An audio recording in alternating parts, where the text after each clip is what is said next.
one. Yes, gusto ko lang basahin to. Siyempre, kailangan yung mga talakers natin na-acknowledge natin, di ba? Kung may comment. May comment dito si Lidor Serolf, no? Mali yung assessment kay Thompson sa World Cup. Hindi niya mailabas ang laro niya dahil sa confidence ng coach sa kanya. Kay Team Cone, confidence kay Scotty ay mataas. O maaring tama rin. Pero I would like to address this. Ano bang klaseng player si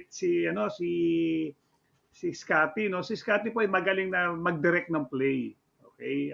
Yan, the likes of yan, mga nagdidirect, Dindo Pumarin, siguro Hector Calma, yan. Medyo na siya nandyan eh. Pero naalala ko ito, may interview si Coach Jong Wichico with regards sa game nila against China, no? Wherein they were down by 20, then they made the run, no? Dahan-dahan. Ngayon, naalala nyo na biglang may sasabi silang magic bunot na sinabi, which was Kevin Alas.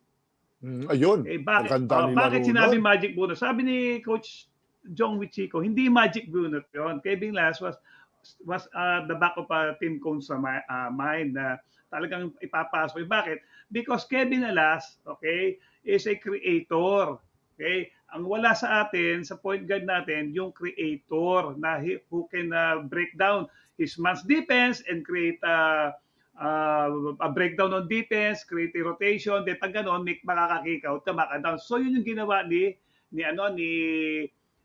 Kevin Alas. Okay? So, kung titignan mo, bakit nasabi niya yun? Kasi ito po si ating MVP, reigning MVP, more of director. Okay? So, pagdating sa World Cup kasi, nag-struggle si Jordan Clarkson, kailangan na meron ganun tayong mag-create for his teammates. So, doon nag-struggle po si Scotty dahil hindi naman yan talaga ang laro niya. Okay, sino ba yung mga players na gano'n para bigyan ko kayo ng paliwanag? Johnny Abarrientos, Jason Castro, Terence Romeo. Correct. Okay. Jimmy Alabag, pwede rin. Okay, after a pick and roll, dumadrive yan. Hindi pa yun. Yun ang hinahanap nila. Nagbigay ng ganong mileage si Kevin Alas. Kaya sinasabi ko sa iyo na nag-struggle si Scotty, hindi dahil walang tiwala si Chot. May tiwala. Kaya lang iba talaga ang level ng World Cup, iba yung pressure eh. Di ba? Tapos ang expectation sa players mataas.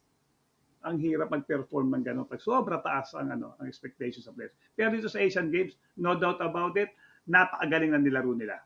Sana magtuloy-tuloy yan at they should build on it, di ba? Sa experience ito. And who knows, di ba? Baka madali na natin yung World Cup niya, mas gumanda pa, mas dumoble, o mas tumripli pa ang magiging performance natin sa World Cup. Pero tayo lahat po, keep on supporting itong Gilas team natin.